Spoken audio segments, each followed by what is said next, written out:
O assunto é aprendizagem bíblica como um processo contínuo.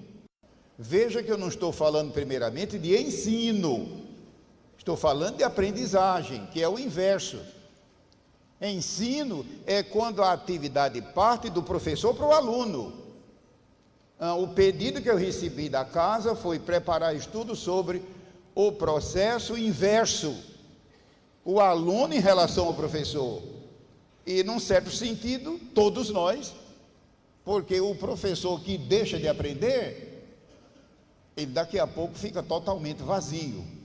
2 Timóteo 3, versículo 14. Veja, é uma parte da leitura, mas gostaria que tivéssemos esse contato inicial agora à tarde, direto com a palavra de Deus. 2 Timóteo 3,14. Tu, porém, permanece naquilo que aprendeste, e de que foste inteirado, sabendo de quem o tens aprendido. Essa palavra quem, no original, está no plural. Em português não dá para traduzir, nós não temos a palavra quem no plural.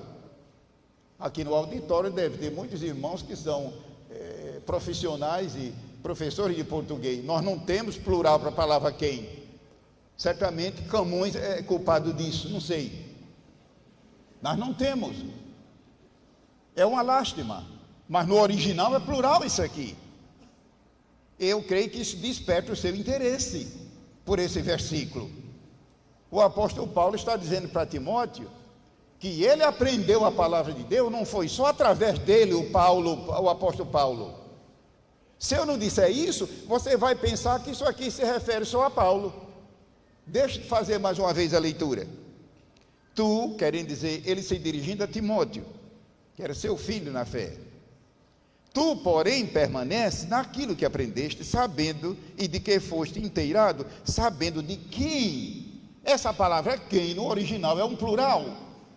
Então eu pergunto esta tarde aqui para despertar o seu interesse, homens e mulheres que estão me ouvindo, quem foram essas pessoas? Quais foram essas pessoas?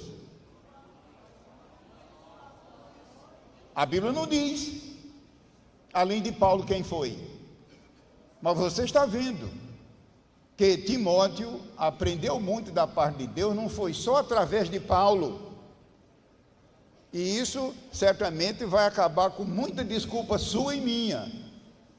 De dizer, mas se fosse fulano de tal, fulana de tal, quem eram os outros professores daquela época? Lembra de Barnabé, que era também um grande senador, lembra também de Apolo, e podíamos lembrar de outros mais.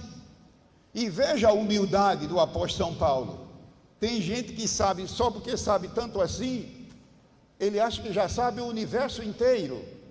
O apóstolo Paulo humildemente disse, sabendo de quem, esse quem é um plural. Nós não sabemos quem foram os outros mestres.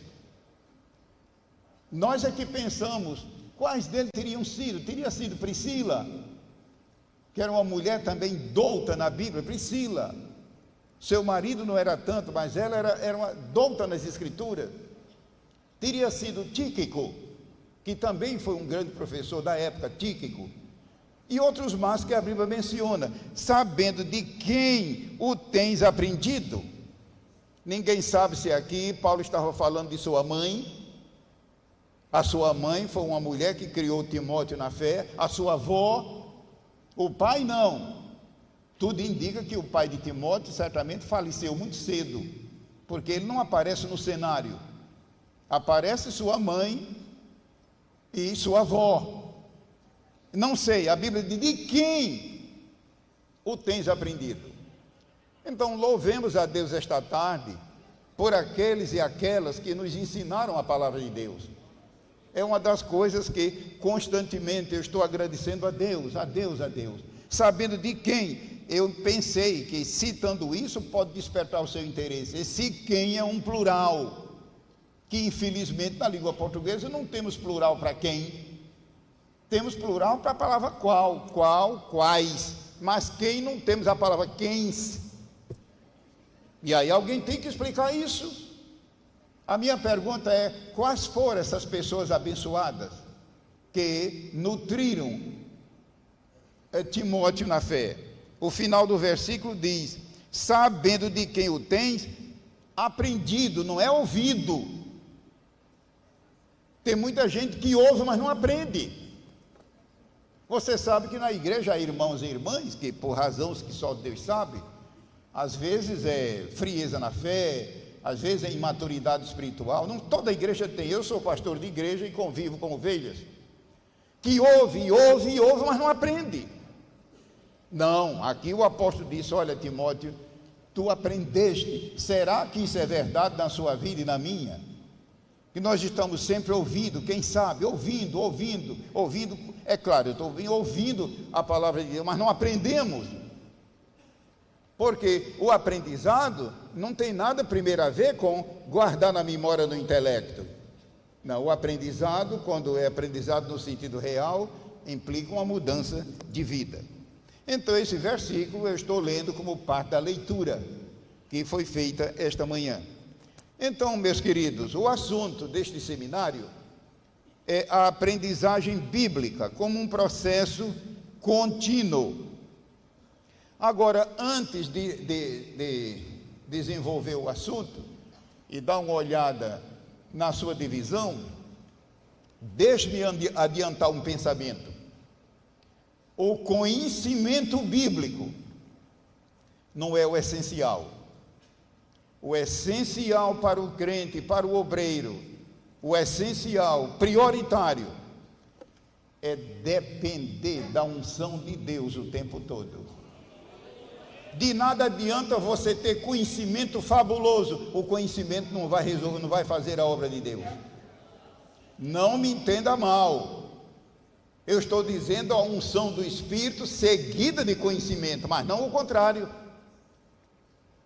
Então a palavra da advertência não custa nada. Nem eu quero também desestimular você a aprender. Não, corra, aprenda, curse, estude, sabendo que o prioritário sempre é andar com Deus, é comunhão íntima com Deus, é renovação espiritual, é unção divina contínua. Sem isso, você vai se cansar do dia para a noite e morrer antes de tempo. Lembre-se que uma gota de unção divina na tua vida e na minha pode fazer o que você levará 10 anos trabalhando. Agora, é claro, é preciso que o conhecimento esteja vinculado à unção, senão o crente vai para os extremos. Vocês já viram que o movimento pentecostal, desde o seu princípio, tem tido problemas de extremos. E não pense que eu estou criticando. Você conhece a Epístola aos Coríntios? Lembra da igreja de Corinto, uma igreja pentecostal? Se a sua igreja, meu irmão, se a minha igreja acha que é pentecostal, ela não é menos, ela não é mais do que Corinto. Corinto era uma igreja onde os dons do Espírito Santo superabundavam.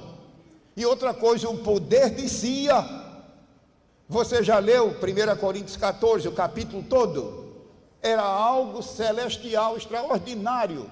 Entretanto, a igreja enfrentava problema de divisões, problema de cobiça, de inveja, problema de facções, problema de pecado secreto. O apóstolo Paulo diz que em pleno culto, alguém se levantava e dizia: Jesus Cristo é maldito. Isso é culto, isso é uma sessão espírita, isso não é culto. Já pensou num culto alguém se levantar e dizer: Jesus Cristo é maldito? Deus nos guarde. Ele disse que acontecia isso lá em Corinto, está lá no capítulo 12. O que é que eu estou querendo dizer com isso? Todo poder sem controle é desastroso. Todo poder sem controle é desastroso. Vamos buscar poder até não caber, mas tendo ao lado do poder esse assunto deste seminário: aprendizagem da Bíblia, conhecimento bíblico. Agora, conhecimento sem poder resulta praticamente em nada. Essa advertência pode ser útil, mas eu espero que isso não desmotive ninguém. Mas lembremos, prioritário é a unção de Deus. Prosseguindo, os irmãos lembram que uma vez Jesus disse: conhecereis a verdade e o conhecimento vos salvará? Veja, ninguém protestou e eu falei errado. Era para vocês se levantarem e bater o pé, está errado. Eu não ia ficar chateado, não. Veja como foi que eu disse: conhecereis a verdade e o conhecimento vos libertará. Mas vocês não protestaram coisa nenhuma. Era para ficar de pé e protestar que está errado. Ele disse: conhecereis a verdade e a verdade. Então o conhecimento não liberta. É tanto que na igreja tem muita gente que conhecimento não falta, mas a vida é toda atrapalhada. Então, não é o conhecimento, é a verdade é Cristo. Agora também, verdade sem conhecimento, não faz sentido. O propósito de Deus. Bom, vamos ver o resumo do assunto. Então ficaram 5 pontos. O primeiro, fatores de progresso no conhecimento da palavra de Deus. Ou seja, no que depender de você e de mim. O que é que eu devo buscar e ter para que esse conhecimento aumente cada dia em minha vida? Fatores de progresso, você já viu que é do lado humano. 2, campos prioritários de conhecimento bíblico. Quais são as áreas, os campos prioritários? Porque se fosse citar os campos todos, nenhum congresso de um mês daria conta. Não, campos prioritários de conhecimento bíblico. O terceiro ponto, métodos de estudo da Bíblia. Eu coloquei aqui os métodos que são os mais comuns para o pregador, o professor, o pastor, enfim, trabalhar. O quarto ponto, a igreja e os objetivos permanentes da educação cristã. Permanentes. Não vá se comparar com os objetivos da escola dominical. Você já viu que cada trimestre da escola dominical, seja de criança, de adolescente ou adulto, tem um objetivo para aquele trimestre.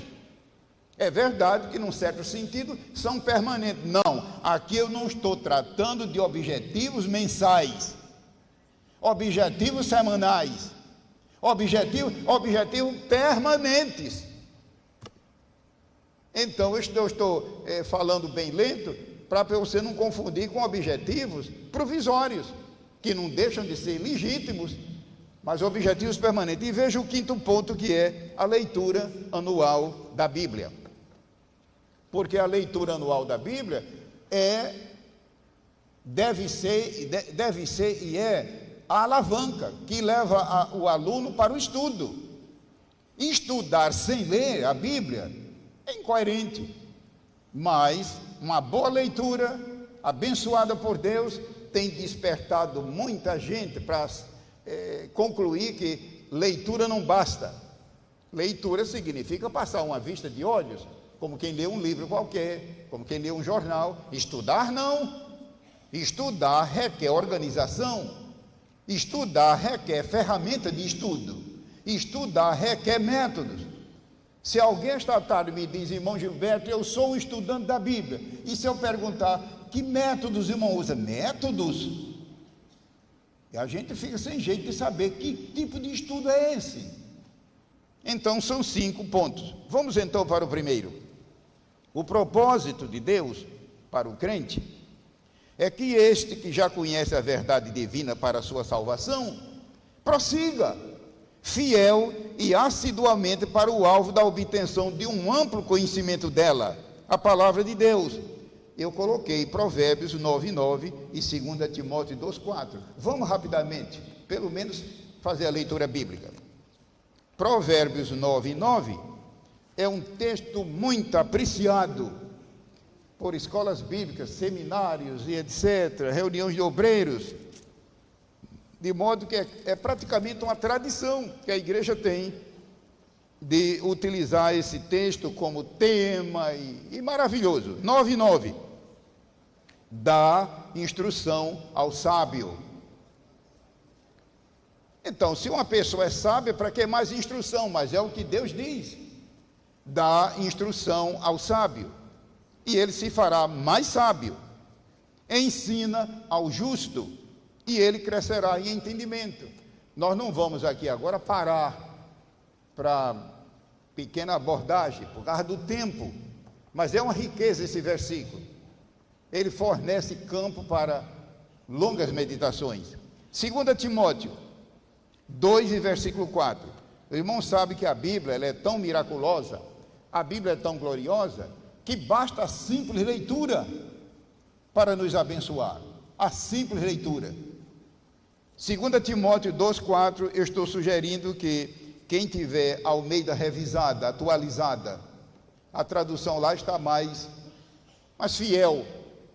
Mas se você tiver a corrigida, que é a que eu estou usando, tanto faz. 2 Timóteo 2 e 4, e se você tiver atualizada, você vai sorrir. 2 e 4. Ninguém que milita se embaraça com negócios desta vida, a fim de agradar aquele que o alistou para a guerra. Mas também, Deus nunca tencionou fazer das Santas Escrituras um livro de conteúdo inacessível ao crente. Mas, por outro lado, há fatores e requisitos os quais o crente deve satisfazer para adquirir um amplo e profundo conhecimento do livro divino. Eu disse isso há pouco na abertura. Ou seja, do nosso lado, do lado humano, há requisitos, há exigências que nós precisamos, com sabedoria, atender para que Deus tenha condições de operar em nossa vida. A aprendizagem bíblica, como um processo contínuo da vida do crente, visa o seu amadurecimento espiritual, conforme Efésios 4, de 14 a 16. Você está vendo que é uma passagem longa, rica, eu não vou ler. Isso toma algum tempo, porque há lugares que, numa hora dessa, não basta ler, é preciso pelo menos uma abordagem menos sucinta. Mas não se esqueça que essa passagem de Efésios 4 é uma riqueza.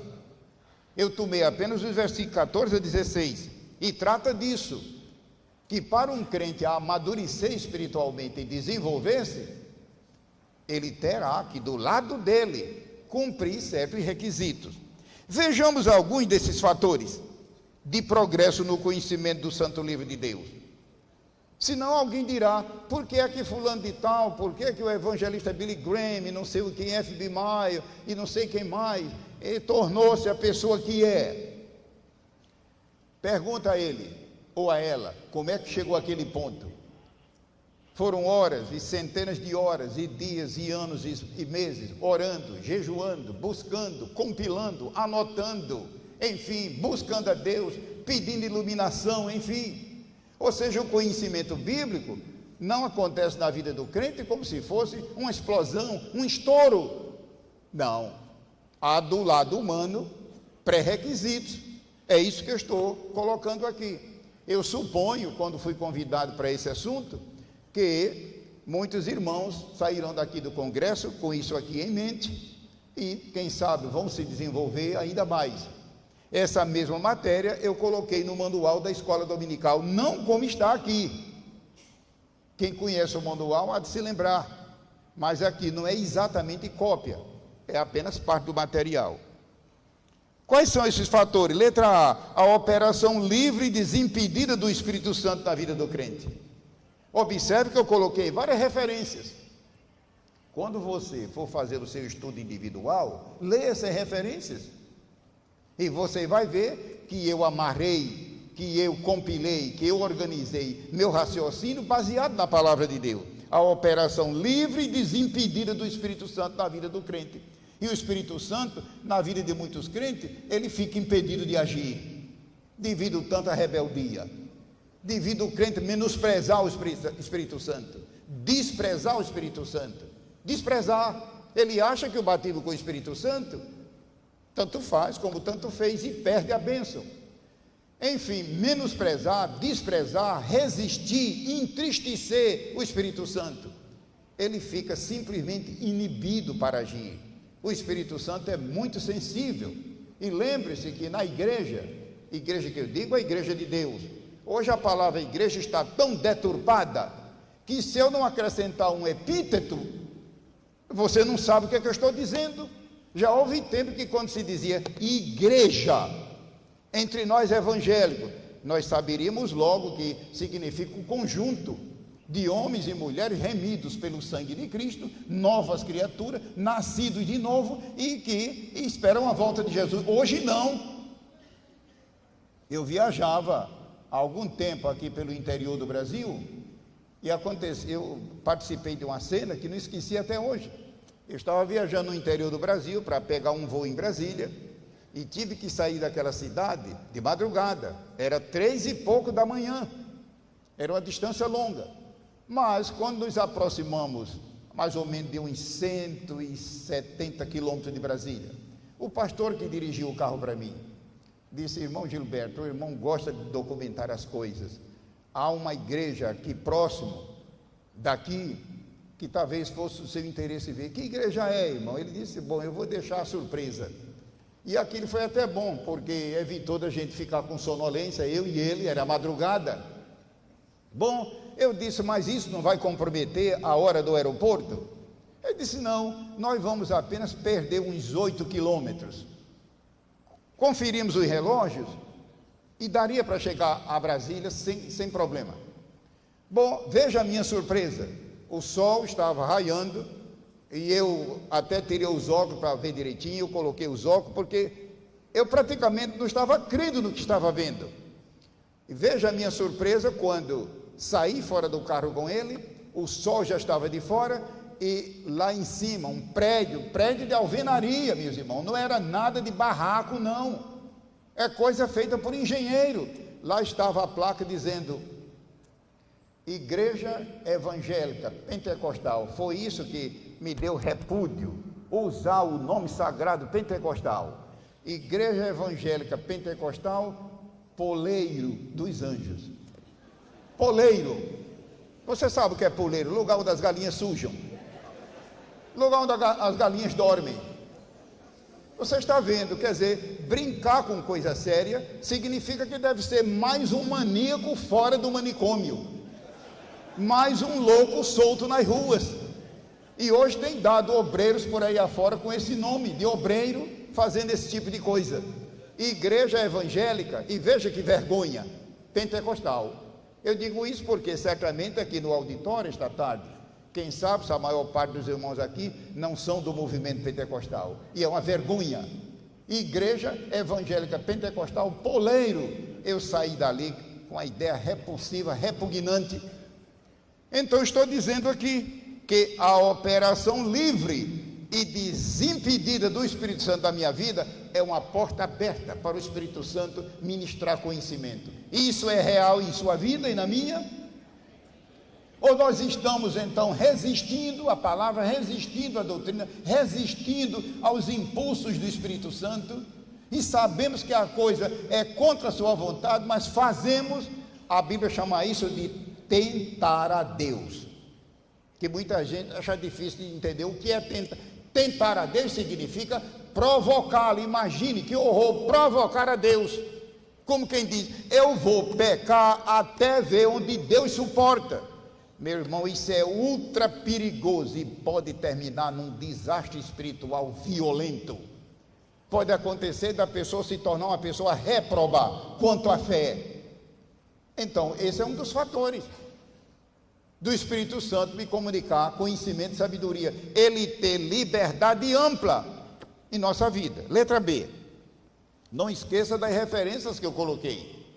Para ler a referência, você está vendo que é o tipo de leitura que eu teria que fazer uma abordagem, e o tempo vai embora. Letra B, outro fator, o crescimento do crente em maturidade e espiritualidade. As duas coisas que você está vendo que parece que são sinônimas, e até certo ponto há qualquer coisa de sinonímia, mas não são exatamente a mesma coisa. Crescimento, você já viu que, aliás, maturidade é justamente a pessoa deixar as coisas de infância, como o apóstolo Paulo disse uma certa vez, que quando ele era menino, ele falava como menino, agia como menino, procedia como menino, mas quando cheguei a ser homem, acabei com as coisas de menino. É claro que ele está falando ali no sentido espiritual, Você está vendo que o apóstolo Paulo, que pela graça de Deus, foi um gigante espiritual. Um homem que Deus usou de maneira poderosa e teve uma estatura espiritual extraordinária. Mas você está vendo que ele teve uma fase na vida dele, uma fase de infantilidade. Ele disse, quando era menino, mas Deus abençoou que ele se desenvolveu. Agora, eu falo também de espiritualidade.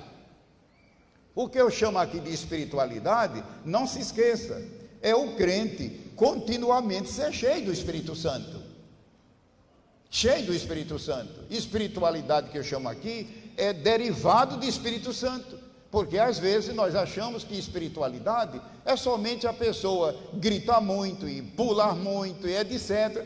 Por favor, não pense que eu estou zombando, eu estou apenas citando o fato. E quando vai testemunhar, testemunha com muita alegria e com muito gozo, tudo bem. E quantas vezes a gente diz, oh, mas aquela moça, aquele menino, aquele homem é bastante espiritual.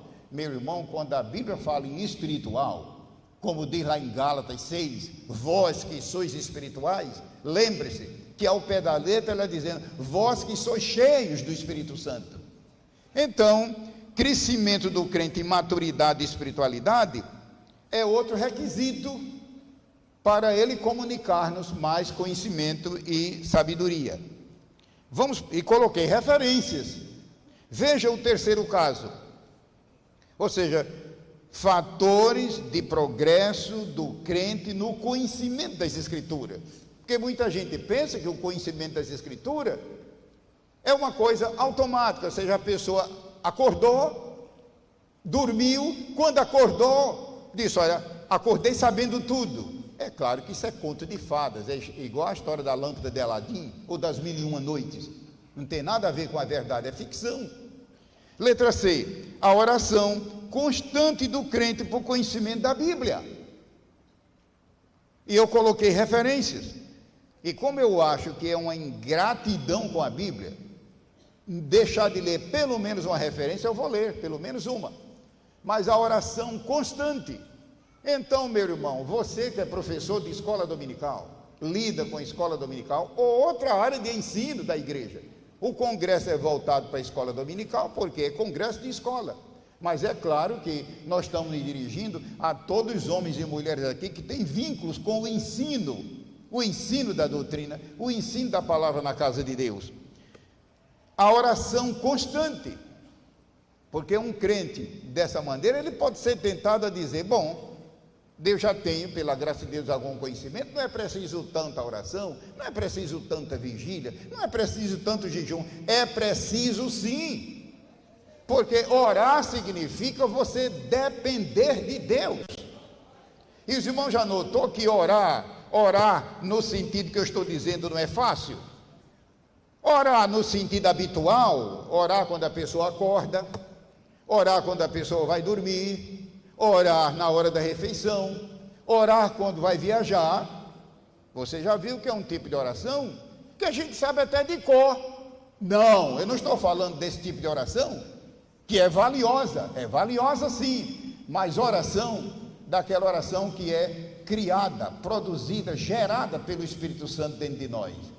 É Ele que conhece nossas necessidades. A Bíblia diz que é Ele que intercede dentro de nós perante o Pai. E um crente, no que tange a conhecimento, orar sempre, para Deus dar mais conhecimento.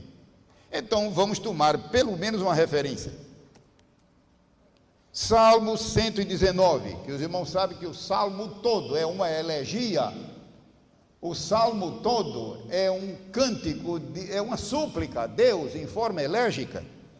E vamos ver, Salmo 119, os irmãos já viram o número de referências que eu coloquei? Quando puder, dê uma olhada nisso. Então eu pergunto, é de admirar nos salmos Davi demonstrar tanto conhecimento bíblico? Você já viu que os salmos, uma grande parte deles são de autoria de Davi? E você já viu que nos salmos de Davi há riquezas doutrinárias, profecias que se cumpriram e estão se cumprindo, enfim, algo maravilhoso. Quem sabe devido tanta oração. Vamos tomar o versículo 33, Salmo 119, eu escolhi aqui, marquei nas minhas notas, só o 33, devido à exiguidade de tempo. Sobre a oração, é um requisito, é um fator extraordinário. Então, ore sempre para Deus multiplicar e ampliar e aumentar o seu conhecimento, o meu conhecimento da palavra de Deus. 119, versículo 33.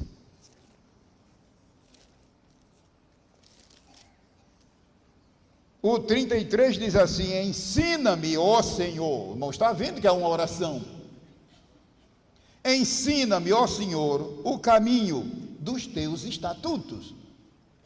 O irmão lembra que no Salmo 119, o salmista se refere à Bíblia sobre vários nomes, cada nome mais sugestivo, e um deles é estatutos, querendo dizer leis divinas, lei do Senhor, mostrando que Deus é o supremo legislador e que a Bíblia é a sua santa lei. Ensina-me, ó Senhor, o caminho dos teus estatutos, guardá-lo-ei até o fim. É uma oração. Quando é que nós vamos ter isso novamente na igreja? Hinos em forma de oração. Na harpa cristã, nós temos alguns, não são muitos. Mas os irmãos já viram que nos cânticos modernos não entra quase que hino nenhum em forma de oração? Então, se você que está me ouvindo é músico, é cantor, é compositor, pense nisso e peça graça a Deus. Aqui está um hino da Bíblia, o Salmo 119, e grande parte dele está em forma de oração. Outro fator, o ministério de ensino dos mestres bíblicos. Os irmãos estão vendo que às vezes eu pareço redundante, mas essa redundância é a propósito, é apenas para enfatizar. Mas mestres bíblicos, nós estamos num ambiente como esse evangélico, sim, eu acho que isso ajuda a pessoa a entender que eu me refiro a mestres na casa de Deus, levantados por Deus, chamados por Deus, ungidos por Deus para o ministério de ensino. O ministério de ensino dos mestres bíblicos. Deus tem levantado, desde o Antigo Testamento, homens e mulheres. No Antigo Testamento era a tribo de Levi, principalmente a tribo de Levi, mas no Novo Testamento não há diferença. Deus levanta homens e mulheres para escrever, para meditar, para ensinar, enfim. Se são pessoas chamadas por Deus, se não são aventureiros, explorador de igreja, que agora agora acontece muito isso, gente não tem o que fazer, dizendo que vive pela fé, fica explorando a credulidade pública, a ingenuidade dos irmãos e levando dinheiro das igrejas. É preciso tomar cuidado com essa gente. Mas se é homens e mulheres de Deus, capacitados por Deus, ungidos por Deus, pode ser uma pessoa itinerante. Os irmãos se lembram dos homens do Novo Testamento, como eles, boa parte do tempo era itinerância? Modesta à parte, no meu caso, boa parte do trabalho que Deus me deu para fazer até agora é itinerância. Não é porque eu queira, eu faço com prazer, eu não sei até quando, mas eu tenho dito para minha esposa que enquanto Deus quiser, eu continuarei. Boa parte do trabalho que eu faço para Deus é itinerância, e não é costume, é Deus. Inclusive, uma das coisas que eu aceitei com Deus foi: Deus, eu nunca farei divulgação, e eu também nunca farei pedido. Com isso, meu irmão, não estou dizendo que você não faça, não estou dizendo eu lhe peço para você não copiar o meu modelo, é eu com Deus, eu e Ele. Senhor, eu nunca pedirei para fazer trabalho nenhum. Segundo, eu nunca divulgarei, não me entenda mal, eu não estou dizendo que está errado, estou dizendo no meu caso, e cada vez continua chegando. Então é a mão de Deus, a qualquer momento Deus pode parar, mas contanto que seja pela soberana vontade dele. O ministério de ensino de mestres bíblicos. Então você podendo, frequente seminários, simpósios, eventos, congressos. Agora, um conselho amigo, veja quem é que está realizando, veja quem são os ministrantes, não custa nada, um pouco de cautela. Eu coloquei referências bíblicas, para quem quiser estudar, que é bíblico. Deus levanta, não é somente pregadores, evangelistas. Evangelista que eu digo, meu irmão, não é título. Eu estou falando aqui, não é de credencial. Eu estou dizendo evangelista com o dom divino, comunicado pelo Espírito Santo. Deus levanta também mestres para ensinar com graça, com unção. E isso não impede que durante o ensino Jesus salve e cure. Se há alguém aqui entre nós esta tarde que tem enfermidade, confie no Senhor. A palavra de Deus é poderosa para efetuar a cura, não é somente no momento evangelístico, mas no momento do ensino, ela é do mesmo jeito poderosa. Jesus estava certa vez em Cafarnaum, e a Bíblia diz que ele estava ensinando, é a Bíblia que diz, ele estava ensinando, mas logo diz, e a virtude do Senhor estava com ele para curar. E de fato, aquele homem foi curado. Creia nisto esta tarde. A palavra de Deus é viva e eficaz, mais poderosa do que espada alguma de 2 gumes. E mesmo durante o ensino, o salmista Davi disse no Salmo, se eu não me engano, é o 51, ele disse: ensinarei a tua palavra e os pecadores se converterão. Glória seja o nome do Senhor. Letra E. Adquirir boas fontes de consulta e referência. E de fato, livros bons, de fonte insuspeita, de autores sadios, inspirados. Você sabe que é uma ferramenta de trabalho do professor da escola dominical. Você tem esse material? Deus usa homens e mulheres para escrever de maneira inspirada. Só Deus sabe a bênção que tem sido na minha vida. Essas fontes de consulta que Deus tem feito chegar às minhas mãos, eu creio que você pode dizer o mesmo. Adquira fontes de consulta de confiança, boas. Eu coloquei referências bíblicas. Eu cito também essa referência de 2 Timóteo 4. É pena que o tempo é tão escasso, mas quando o apóstolo Paulo escreveu a segunda epístola, vocês sabem que ele estava à beira do, não tem uma palavra melhor, eu vou dizer martírio. Eu não gosto de usar essa palavra não, porque ela não se aplica bem aos santos, mas a língua portuguesa é fraca. Eu continuo dizendo martírio. Quando ele foi decapitado, inclusive os irmãos aqui que viajam muito pela Europa, quando você for a Roma da próxima vez, você não viaja sempre? Sempre perto de Roma, não chega a 17 quilômetros. Bom, calculando em milhas, dá menos de 17 quilômetros. Você vai encontrar ruínas de uma cidade romana chamada Silvia. Lá está o local que a arqueologia e a história antiga registram como sendo o lugar aonde ele foi decapitado por ordem de Nero. Então vale a pena conhecer esses locais. Tudo isso pode servir muitas vezes para ilustrar um sermão, ilustrar uma fonte, pertinho de Roma. Boas fontes de consulta. Quando ele escreveu 2 Timóteo, ele estava próximo da morte. E você lembra que nessa referência que eu citei aqui, ele escrevendo a Timóteo, disse: Timóteo, quando tu vieres, traz os livros. Como é que você explica isso? Um homem à beira da morte, aguardando a qualquer hora seus dias terminarem, lembrando dos seus livros, principalmente os pergaminhos. Eu creio que isso é um despertamento para a gente valorizar e adquirir bons livros. É claro que quando se trata de livro, a Bíblia sai fora. A Bíblia é ímpar. A Bíblia é indispensável. Quando se trata de livros, a Bíblia não faz parte dessa categoria. A Bíblia é o livro do Senhor, único. Não, quando eu falo de livros aqui, é livros que não são a Bíblia Sagrada. Depressa vamos para a letra F. Ou seja, fatores de progresso no meu e no seu conhecimento da Bíblia. Por que estamos demorando tanto nesse ponto?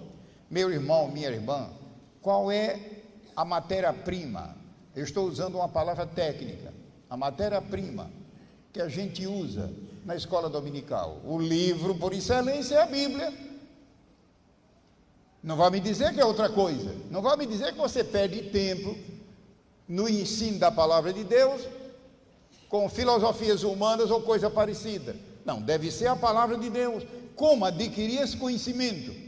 É claro que, além do crente ser cheio do Espírito Santo, ele precisa ter fatores em si. A letra F, ter bons conhecimentos do vernáculo.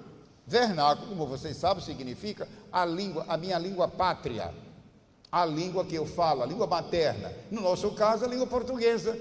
Bons conhecimentos de português. Parece um absurdo eu dizer isso, porque nós nascemos no Brasil, mas muitas vezes nós não temos comando do idioma, e aí há problemas para o ouvinte, principalmente quando é um ouvinte culto e exigente. Eu entendo que o Senhor Jesus Cristo falava muito bem a sua língua materna, é o que deixam ver bem claro os evangelhos. Ter bons conhecimentos de vernáculo e, se possível, de originais. Se possível, de originais, aquele assunto que o pastor Claudionor mencionou ontem à noite, naquela plenária, quando ele mencionou não somente vernáculo, mas também o estudo dos originais. Deixa-me dar aqui apenas um pequeno exemplo deste particular. Bons conhecimentos de vernáculo, e se possível, não se esqueça que eu coloquei referências. Essas referências eu não quero alarmar ninguém, são difíceis, estou sendo franco. Essas referências eu escolhi a propósito. Eu creio que estou diante de uma multidão culta, mesmo assim eu continuo dizendo, essas referências escolhi a propósito. Requer da sua parte um exame cuidadoso, mas elas dão uma ideia de que no ensino da Escritura precisamos, se possível, bons conhecimentos de vernáculo e, se possível, de originais. Você quer abrir depressa em Gênesis 47, 31? É claro, se você está com a Bíblia. Se o irmão não está com a Bíblia, o jeito é ficar perto de alguém que tenha. Gênesis 47, 31. É uma experiência rápida, mas quem sabe se não pode ser útil. Gênesis 47, 31. É uma pena que não dá para ler o capítulo todo, mas é a história, irmão, da morte de Jacó. Jacó, aquele homem do Antigo Testamento, chegou o fim da sua vida, sua longa existência, 147 anos. Eu estou resumindo para você saber do que se trata. Veja o versículo 31. E disse ele: jura-me. E ele jurou-lhe. E Israel, ou seja, Jacó, o irmão sabe que ele tinha 2 nomes, o nome dele era Jacó, mas Deus mudou para Israel depois daquele encontro com Deus. E Israel inclinou-se sobre a cabeceira da cama, morreu assim, inclinou-se, chegou o momento da partida, e a Bíblia diz que quando ele faleceu, ele estava inclinado, talvez com as mãos, não sei, sobre a cabeceira da cama. Corra depressa agora para Hebreus 11, 21. A mesma passagem, Hebreus 11, 21. Não se esqueça da primeira que eu li, aonde a Bíblia diz que quando ele partiu, ele estava inclinado, recurvado, sobre a cabeceira da cama. Veja Hebreus 11 e versículo 21. Pela fé, Jacó, próximo da morte, abençoou cada um dos filhos de José e adorou encostado à ponta do seu bordão. Mas aqui tem uma incoerência. Alguém dirá, em Gênesis diz que ele faleceu inclinado sobre a cabeceira da cama. Aqui diz que foi encostado à ponta do seu bordão, do seu cajado. Então, você estude depois e você vai descobrir qual é a razão disso. A impressão que dá é que é um erro da Bíblia. Não. Procure depois com cuidado, só lhe peço que não faça isso agora. Controle-se, se você é controlado, controle-se. Eu tenho no meu catálogo em casa mais ou menos uns 400 casos desses da Bíblia. Durante esses anos de estudo, lidando com tradução da Bíblia, Deus me ajudou a organizar uns 400 casos dessa natureza, que os ímpios gritam: a Bíblia é um livro sem confiança, está vendo? Diz uma coisa aqui, acolá diz outra. Nada. É justamente a luta do inimigo para desacreditar a palavra de Deus. A Bíblia, como disse o irmão Claudio ontem à noite, a Bíblia é inerrante, é infalível. Se na Bíblia houver dificuldade, a dificuldade é minha, a dificuldade é nossa, do lado humano. A letra G, um outro fator de progresso: ter bons conhecimentos de hermenêutica sagrada. Isso está incluído no pensamento anterior. Hermenêutica sagrada, os irmãos sabem que são os princípios de interpretação do texto. Não é princípio de leitura. Leitura tem a ver com exegese. É interpretação do texto. Não devemos confundir na Bíblia a leitura da Bíblia com a mensagem da Bíblia, o texto da Bíblia com a mensagem. O texto são as letras. É tanto que o evangelista perguntou para aquele homem que estava na carruagem: entende tu o que leis? Ali se trata do texto. Ora, se eu não entendo aquilo que eu estou lendo, como é que eu vou entender a mensagem? Porque a mensagem está no texto. Então, como eu digo, modéstia à parte, no manual da escola dominical, a Bíblia encerra duas grandes vertentes. A Bíblia é uma só, mas com duas grandes vertentes: o texto, ou seja, a linguagem, e a mensagem. A linguagem é escrita, a mensagem não. A mensagem está contida na linguagem. É o caso de exegese e hermenêutica. Letra H, vejamos outro fator: o estudante da Bíblia ser manso e humilde de espírito. É uma bênção. Ou seja, o estudante da Bíblia, quando é humilde de espírito, ou seja, não é humilde simplesmente por uma questão de etiqueta social, educação. Não, eu estou dizendo humilde de espírito como uma virtude divina nele. É uma bênção para ele aprender. Quem é humilde aprende mais rápido e aprende depressa e aprende melhor. O orgulhoso tem dificuldade para aprender, mas o humilde é como um terreno macio, mole, que a chuva cai e penetra com facilidade. Eu coloquei referências para quem quiser ler. E um outro fator, a letra I: adoção de métodos de estudo da Bíblia. Eu citei isso na abertura do meu seminário. A adoção de métodos de estudo. Inclusive, uma parte desse assunto está mais na frente. Eu acredito que no seminário de amanhã eu pegue a segunda parte para dar uma olhada nos métodos, porque é fundamental para o professor da escola dominical, já que ele ministra a Bíblia de maneira desdobrada.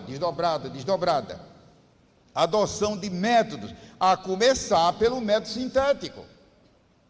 Como começar o estudo da Bíblia por outro método? Não será por isso que muitos irmãos, por falta de orientação, enfrentam dificuldades?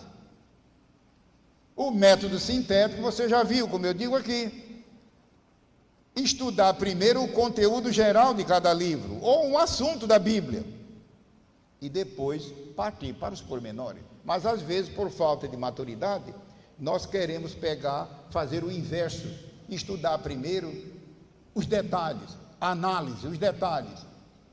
Mas o que é que a prática recomenda? No método sintético, primeiro ver o todo de perspectiva. É preciso paciência, e aí sim os pormenores ficam mais fáceis com o poder e a ajuda do Espírito Santo. Os campos prioritários, campos quer dizer áreas de estudo da Bíblia, que você e eu, como professores de escola dominical, precisamos caprichar: a bibliologia, doutrina. Letra C, teologia bíblica. Você está vendo que é um termo técnico. Alguém poderá dizer: mas toda teologia não é bíblica. Lembre-se que aqui é linguagem curricular, linguagem acadêmica. Letra D, ministério, é outra área. Letra E, evangelismo, missões e discipulado. Só que discipulado, nós estamos na igreja cometendo um pecado e uma falha. Jesus nunca mandou discipular, ele mandou fazer discípulo. Jesus nunca mandou discipular. E você já viu como nós estamos perdendo tempo e não fazemos discípulos? E que a igreja em muitos lugares está diminuindo, em lugar de crescer? Pode ser essa uma das razões. Ele mandou fazer e não apenas discipular. A leitura anual da Bíblia, feita de maneira diuturna, ela prepara o aluno para o estudo da Bíblia. E aí não existe estudo anual, porque a Bíblia é sem fim.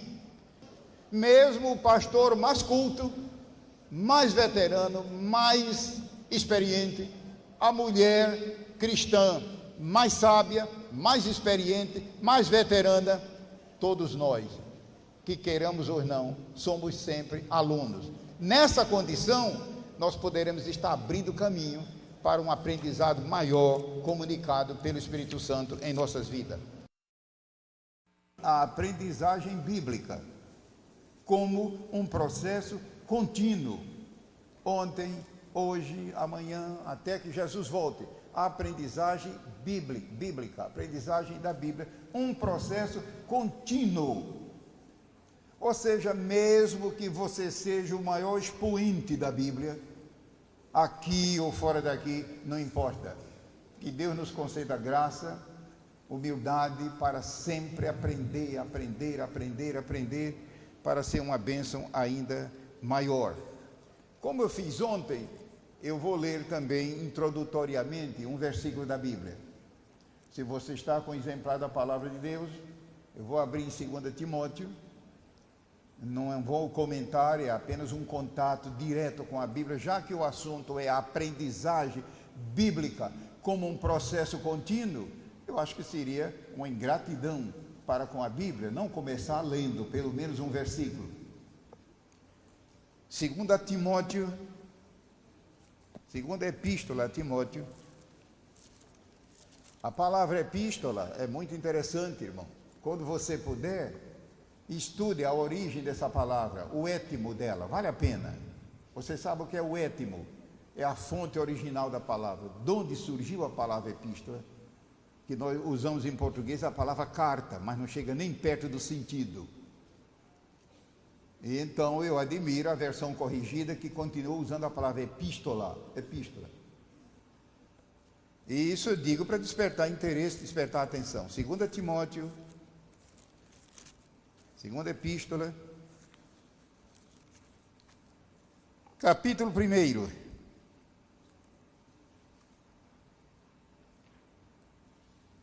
Versículo 12. E lembre-se que o tema, o assunto desse seminário é a aprendizagem da Bíblia como um processo contínuo. Ora, se é processo, só pode ser contínuo. Você sabe que processo é algo que vai se processando. 1 e 12. Por cuja causa padeço.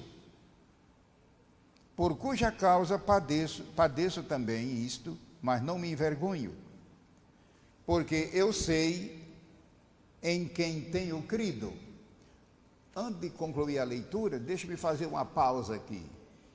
Eu sei em quem, não é eu sei em que. É bom você dar uma olhada em sua Bíblia.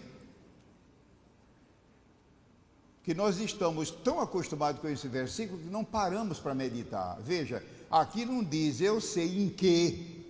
Não será essa a razão do seu problema e do meu, quem sabe? É ficar crendo, primeiro em doutrina, primeiro em igreja. Não, aqui não é eu sei em que. Veja se é que. É quem, quer dizer, uma pessoa. Então o conhecimento bíblico não é altamente prioritário. Prioritária é a pessoa de Cristo. Será essa a razão da nossa dificuldade? De não entender certas coisas da Bíblia?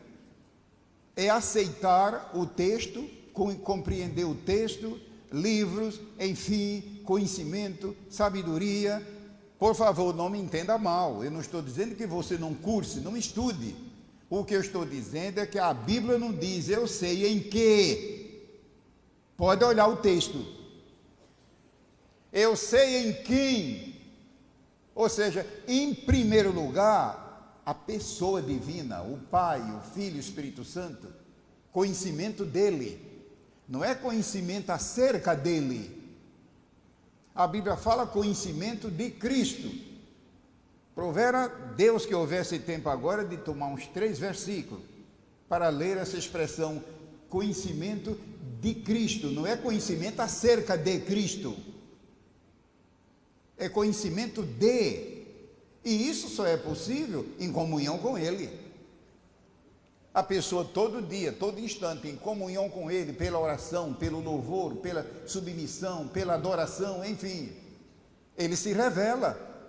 Você sabe que uma pessoa se revela a você se ela lhe amar. Por exemplo, quem é casado, qual é a pessoa que mais o conhece? O marido ou a esposa, os dois, devido à intimidade que eles têm. Duvide que aconteça isso com um estranho. E qual é a chave de tudo isso? O amor.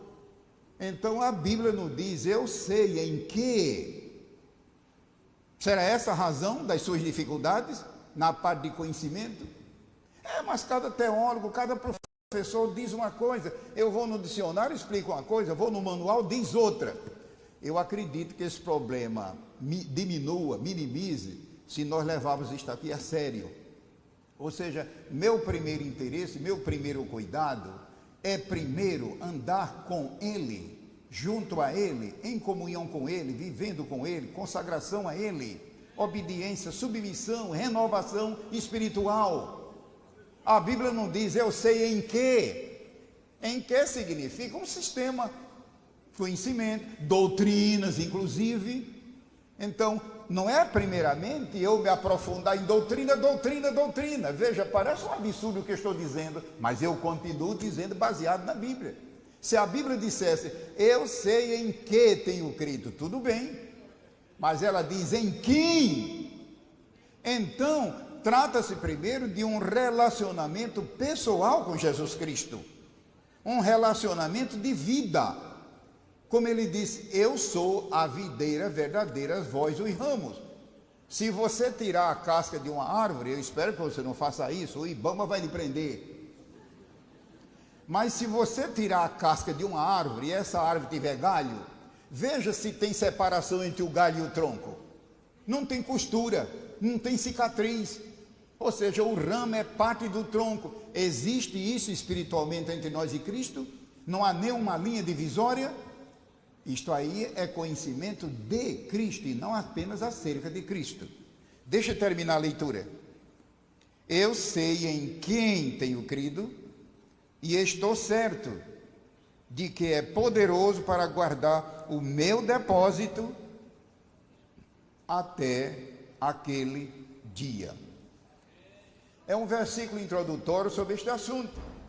Eu não quero, meu irmão, que você fique desmotivado em estudar, pesquisar, anotar, escrever, faça isso, mas lembre que isso aí não é o essencial. O essencial é, em primeiro lugar, um relacionamento profundo e total com Jesus Cristo, justamente jungido, atrelado ao conhecimento, porque conhecimento sem Deus é inoperante.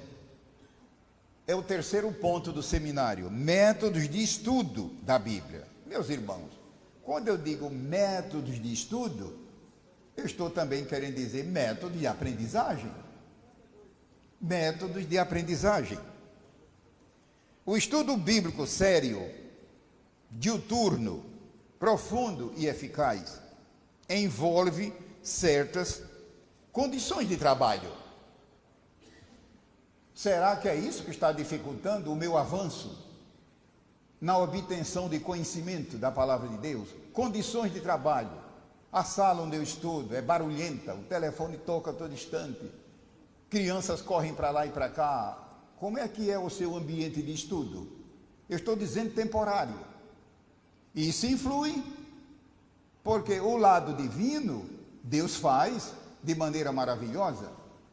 Os irmãos lembram daquela ocasião que os apóstolos realizaram uma pesca maravilhosa em alto mar? A Bíblia diz que era tanto peixe que eles colheram que o barco começava a dar sinais de afundamento e tiveram que pedir socorro para alguém pegar os peixes. Mas você se lembra do que Jesus disse antes? Fazei-vos ao alto mar, ponham-se no alto mar. E por que Jesus mesmo não fez isso por um milagre? Porque aquilo que é para você fazer, Deus não faz. Você lembra do caso de Lázaro, que estava morto há vários dias? E quando Jesus deu uma ordem, ele se levantou vivo, redivivo, vivo mesmo. Só que estava, a Bíblia diz, com o rosto ainda preso por aquele lenço, etc. E ele disse, desatai-o.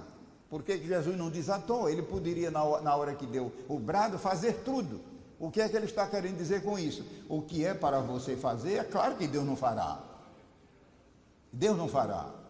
Lembremos-nos disso. Eu estou dizendo aqui que o conhecimento, o estudo da Bíblia individual, ele requer, em primeiro lugar, condições de trabalho. Quem sabe se não é isso que está atrapalhando você? É verdade que um país como o Brasil, um país em desenvolvimento, você sabe que um dos problemas que temos é a moradia. São milhões e milhões de brasileiros que têm suas dificuldades, sei disso. Mas oremos a Deus para que tenhamos melhores condições de trabalho. Barulho, ruído, não sei o que, aquilo outro, todo mundo passando para lá e para cá. Como é que você pode se concentrar para estudar a Bíblia? Eu poderia citar outros exemplos, prosseguindo na leitura. Envolve também certos princípios práticos. Quais são esses princípios práticos? Antes do estudo bíblico, orar. Mas esse assunto eu já conheço. Orar. Mas esse assunto é simples. Orar. Orar, orar. Qual é outro princípio prático? Atitude mental. Qual é outro princípio prático?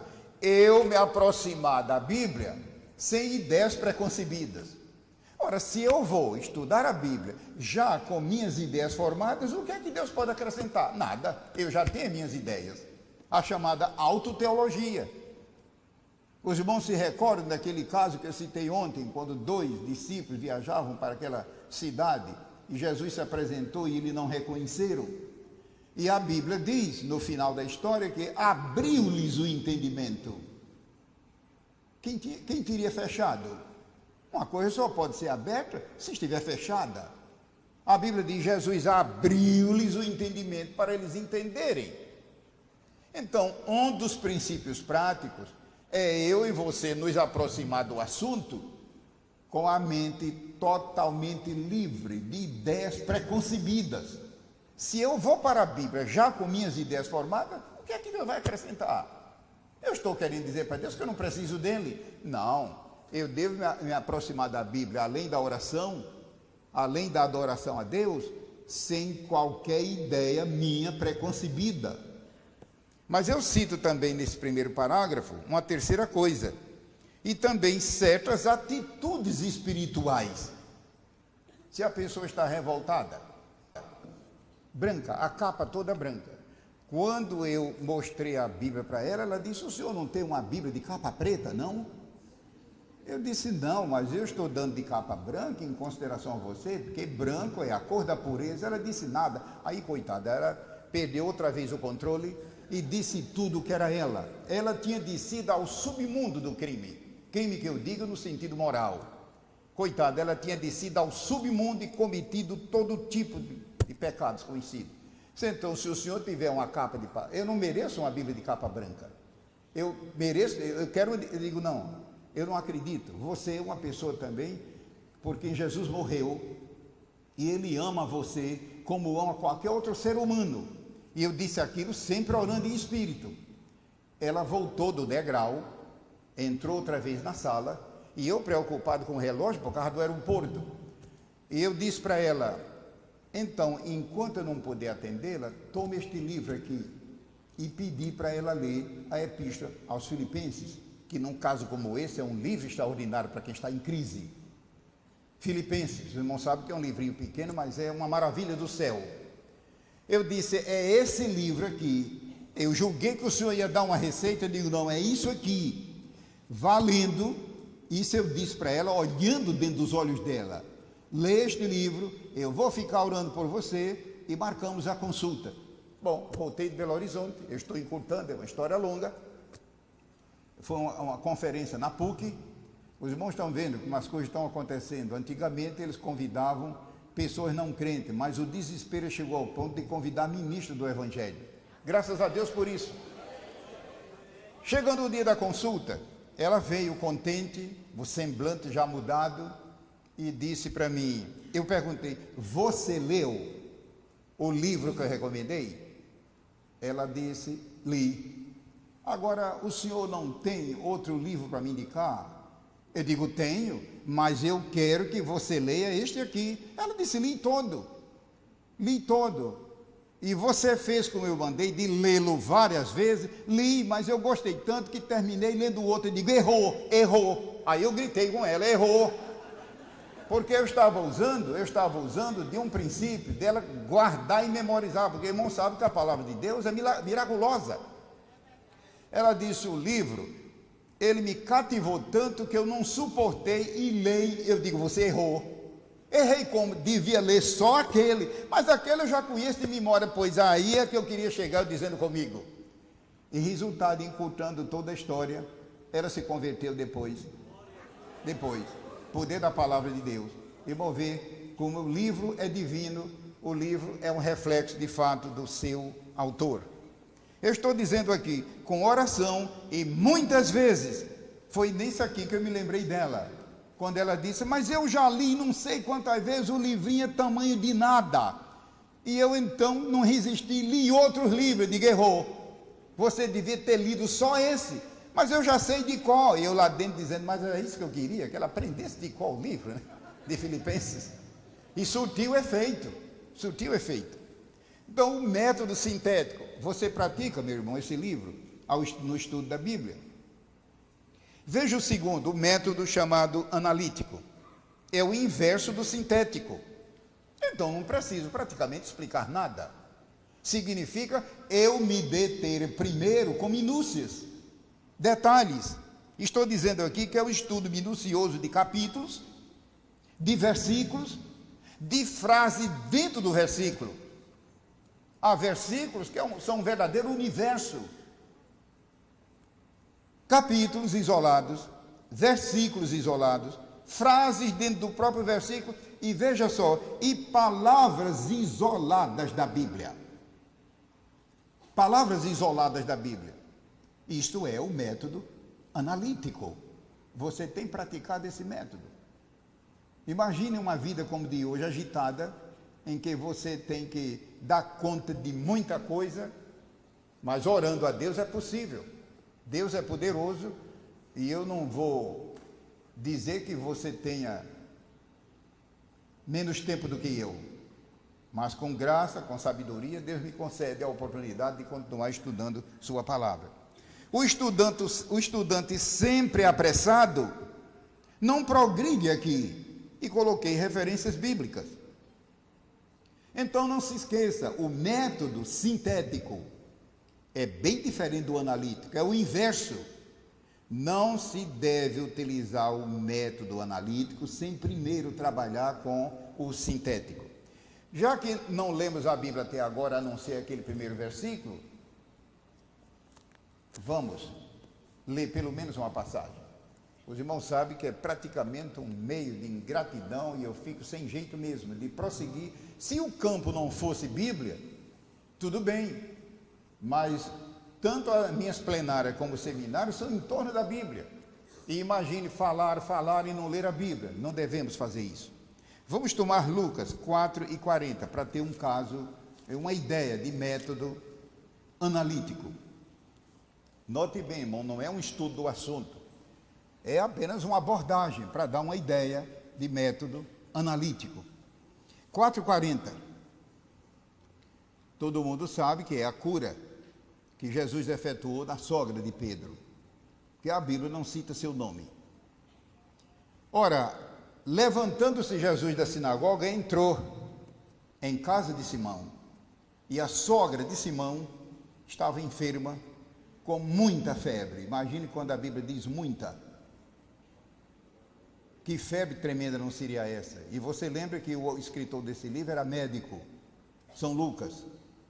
muita febre, e rogaram-lhe por ela. Rogaram, ninguém sabe quem foi. Se foram os netos, se é que ela tinha netos, ninguém sabe se foram as noras, se bem que tem nora que não gosta de sogra. E tem sogra que não gosta de nora, enfim. Será que foram os filhos? Será que foi o genro? Não sei. A Bíblia diz, rogaram-lhe. Mas eu vejo aqui uma grande lição espiritual. É que todo crente que é intercessor, não vá confundir intercessão com oração. Não deixa de ser oração, mas intercessão é o ministério da oração em que eu oro pelos outros. E eu fico de lado. Eu oro pelos outros, eu oro pela causa de Deus. Sim, mas eu não vou orar por mim. Deus levanta pessoas para orar por você, nem se preocupe. Se você colocar o seu coração, se é que Deus faz isso, porque é Deus que levanta esse ministério. Aqui deve ter irmãos que numa hora dessa estão batendo com a mão no peito lá dentro e dizendo, eu sou essa pessoa. O irmão já pensou quando um homem e uma mulher desses falecem, fica lacuna no exército do Senhor. É muita coisa que Deus nunca vai fazer se não houver intercessores. E nem me pergunto por quê, que eu não sei explicar. É muita coisa que Deus jamais fará aqui na terra, se não houver intercessores. É um dos segredos de Deus. E Deus levanta na igreja homens e mulheres. Só que esses homens e mulheres, ninguém sabe quem são. Quando você escutar na igreja uma pessoa dizer, eu sou o intercessor, desconfie. Desconfie. Intercessor não gosta que diga nada dele. É tudo escondido, só Deus sabe. Você é esse tipo de pessoa? Se você é, tenha cuidado para não cair em fraqueza e dizer, eu passo a noite na vigília e a minha vida é orar e ninguém se lembra de mim. Deixe na mão do Senhor. Deixe com Ele. Mas o ministério da intercessão é algo extraordinário. Ai de mim, se Deus não levantasse intercessores para orar por mim, eu estaria talvez há muito tempo enterrado numa sepultura. Mas Deus tem intercessores que Ele usa para orar por mim e certamente por você. Um dia os livros serão abertos na presença de Deus e você vai saber. Você que diz, naquele acidente que houve, eu escapei porque eu sou o tal. Conversa. É que há intercessores orando que você nem sabe quem é. Mas a pessoa que o irmão está dizendo não gosta de mim. O intercessor também ora pelos inimigos. Essa é que é a grande bênção. Quem tem o ministério da intercessão ora pelos inimigos. Quem foi aqui que intercedeu pela sogra de Pedro? Veja se eu não estou dentro da Bíblia. O intercessor não gosta de dizer que é. E quando alguém divulga, não, cala a boca, deixa isso comigo e com Deus. Olha aqui, rogaram-lhe, ninguém sabe quem foi. Então, se você tem, meu irmão, esse ministério, essa palavra pode ser útil para você, prossiga. Sim, mas se eu fico orando por todo mundo e eu me esqueço de mim, você pode se esquecer, mas Deus não esquece. E Ele cuida de você. Bom, voltando à leitura. O versículo diz, rogaram-lhe por ela, versículo 39, e inclinando-se para ela, repreendeu a febre. Interessante essa palavra se inclinar. Se houvesse tempo, é que o meu tempo talvez já está terminando. Seria bom aqui ver, o texto original aqui é muito maravilhoso. Diz que Jesus curvou-se até chegar o rosto dele perto do rosto dela. Era isso que você entendia do versículo?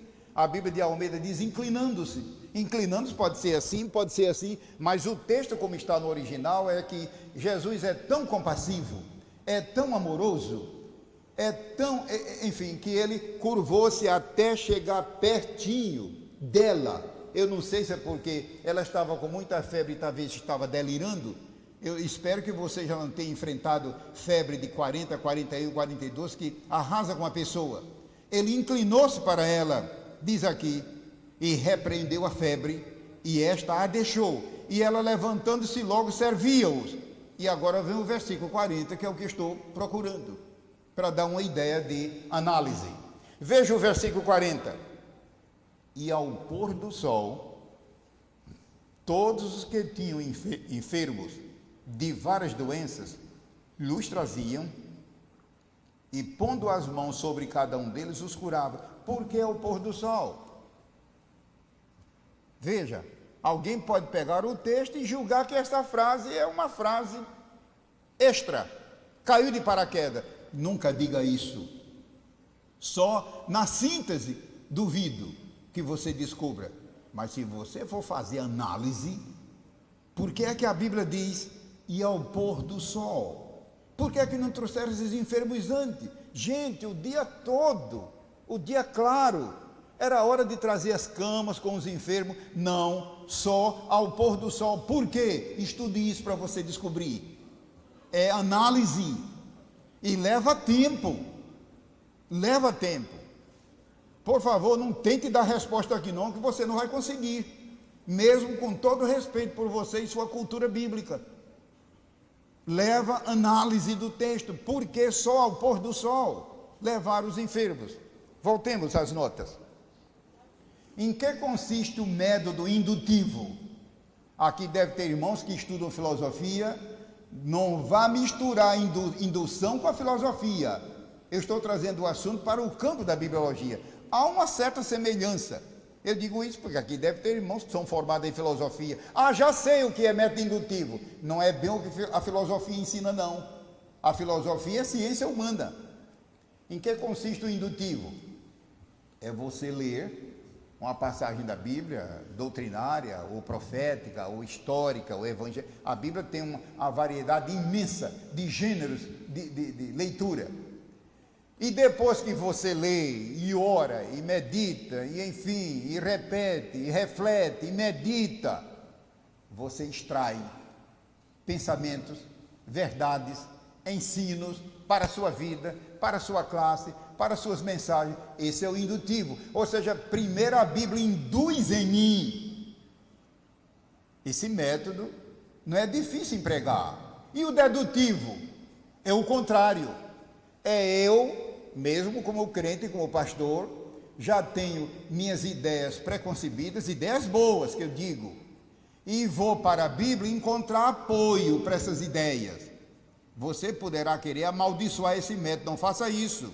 Esse método também é legítimo. Só que o estudante da Bíblia tem que ter muita maturidade, comunhão com Deus para aplicá-lo. Se o estudante não tiver profundidade espiritual, comunhão com Deus, sabe o que vai acontecer?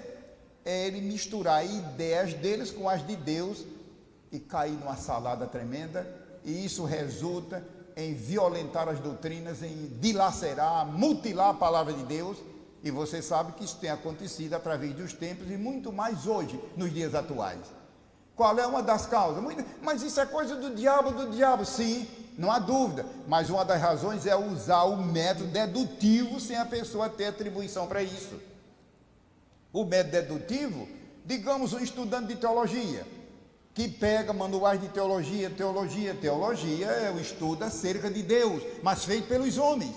Não me entenda mal, meu irmão, nem vá jogar fora seu livro de teologia, não é isso que eu estou querendo dizer.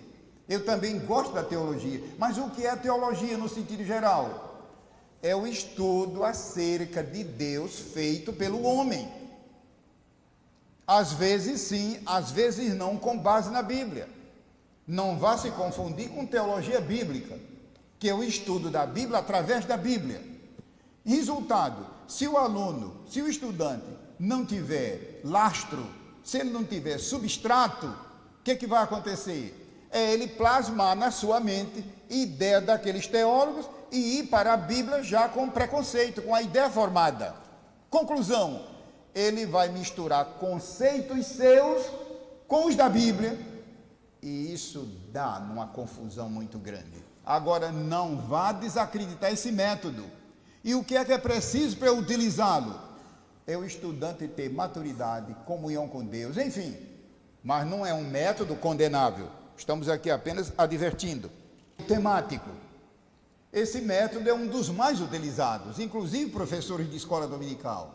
Os irmãos já notaram que a revista de escola dominical elas obedecem a um currículo. E você sabe que currículo significa uma série de assuntos, devidamente coordenados, devidamente dosados, de modo que haja equilíbrio. Na casa de Deus não pode ser diferente. As revistas obedecem a um currículo e espera-se que sejam dosados. Então você já viu que o método temático já é conhecido nosso, estudar a Bíblia por temas. E em matéria de temas, graças a Deus que a Bíblia é infinita. Nunca ninguém vai dizer que deixou de pregar, deixou de ensinar, deixou de escrever, porque esgotou os temas da Bíblia. Conversa. A Bíblia, em matéria de temas, é inesgotável. Então, graças a Deus por isso. Então, o método temático, o estudante tem que tomar cuidado para não confundir referências bíblicas verbais com referências bíblicas reais. Você sabe o que é referência bíblica verbal? É quando uma palavra da Bíblia coincide com a outra gramaticalmente. Por exemplo, a palavra fé, e depois na frente tem mais fé, e depois fé. Quando você vai fazer um estudo analítico, verifica que muitas vezes não é a mesma expressão da fé, como a palavra amor, A-M-O-R. Em português só tem A-M-O-R, amor. Mas quando você pega o texto original, são várias variantes da palavra amor. As concordâncias não têm obrigação de explicar isso.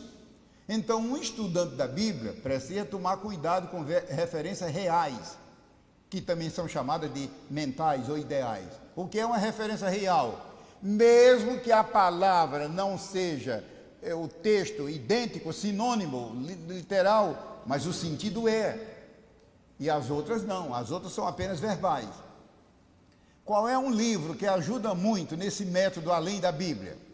Infelizmente, em língua portuguesa, nós temos trabalhos bem pequenininhos.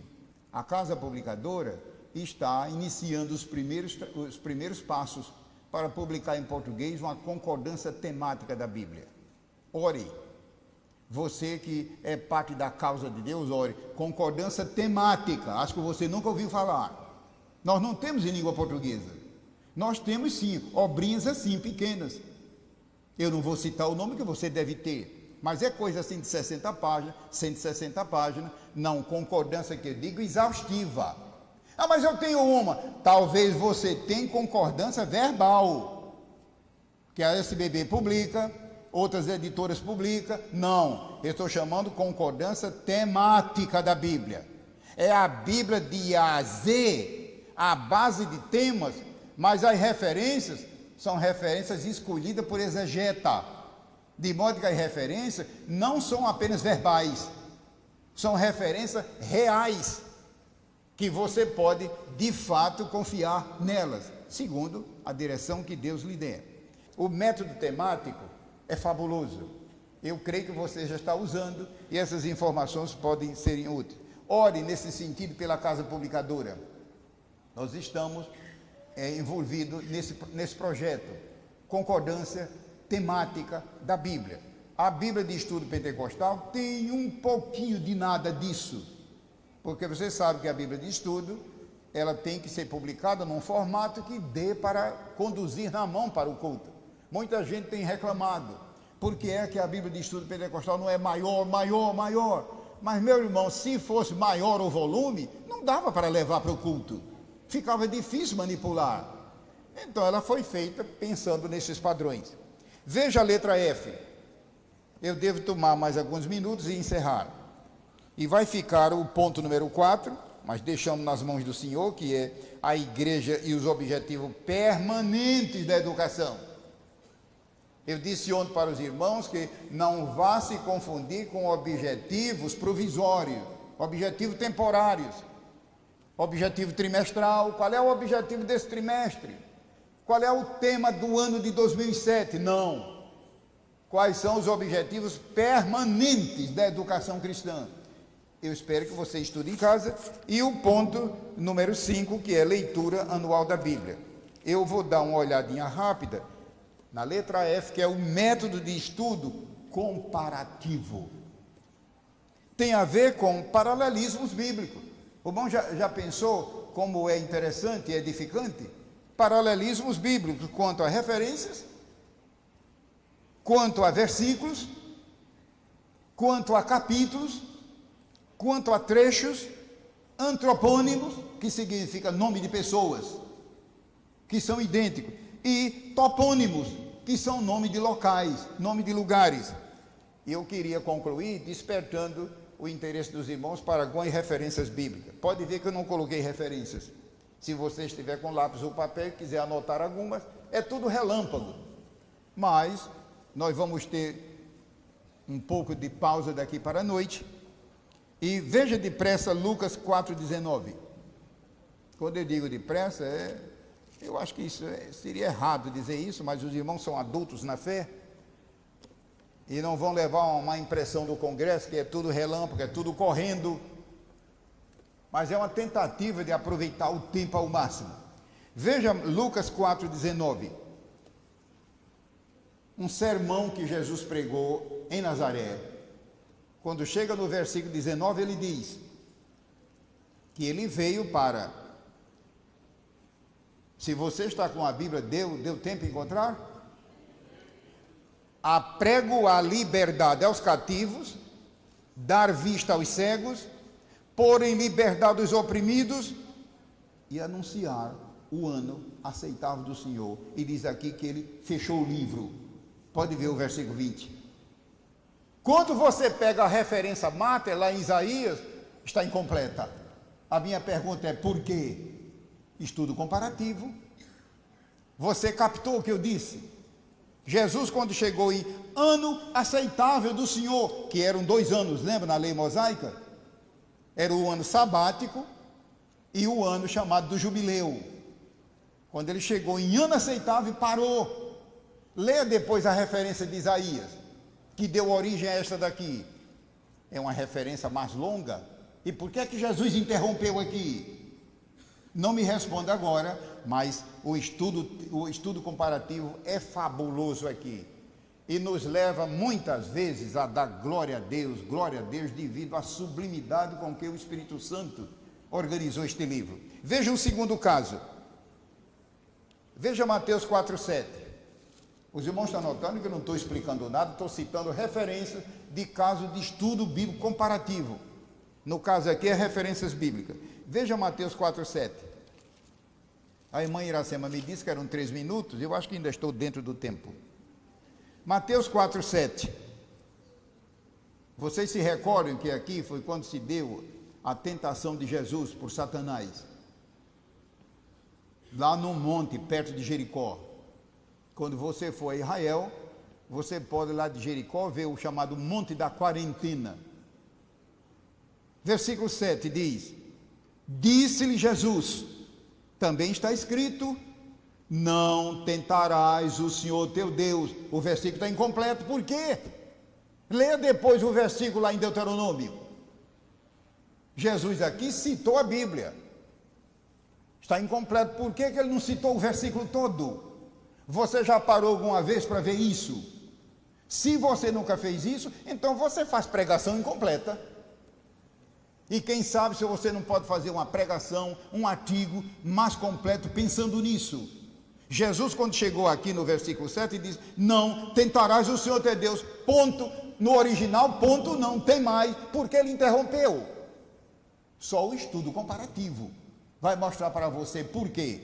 Vamos um terceiro caso, depressa também. Se você está anotando, eu acredito que vai dar material para você meditar em casa e se lembrar do congresso que foi realizado em Salvador. Veja, Hebreus 8, versículo 10. Eu não sei, irmão, se você está tendo tempo, eu estou correndo igual um raio, mesmo você tendo Bíblia. Eu creio que não é muito fácil. Mas se você está com a Bíblia, ou alguém perto de alguém que tem a Bíblia, veja Hebreus 8, 10.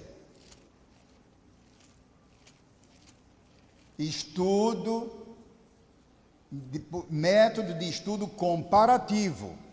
Comparação de livros, de capítulos, de versículos, de topônimos, de antropônimos, é altamente compensador. Só Deus sabe a bênção que tem sido para mim utilizar o método de estudo bíblico comparativo. E quanto mais eu estudo, mais descubro maravilhas. Hebreus 8 e versículo 10. 8 e versículo 10 diz assim: porque este é o concerto, ou seja, a aliança, o concerto, que depois daqueles dias farei com a casa de Israel, diz o Senhor. Porei as minhas leis no seu entendimento. Vou repetir a leitura aqui. Porei as minhas leis no seu entendimento e em seu coração. Veja o que é que está aqui em primeiro lugar: entendimento ou coração? Bom, quem não respondeu, talvez não está com a Bíblia. E a voz foi tão fraca que eu me arrisco a perguntar. Primeiramente aqui menciona o que? Entendimento ou coração? E coração depois, não é isso? Pule agora para o capítulo 10 de Hebreus. E veja o versículo 16. O mesmo versículo. Este é o concerto que farei com eles depois daqueles dias, diz o Senhor. Porei as minhas leis no entendimento ou no coração? Então, quem sabe, um crente fraco poderá dizer: está vendo, encontrei um erro na Bíblia. Erro não. Isto aqui é inspiração divina. Medite depois, porque é que lá na frente Deus primeiro fala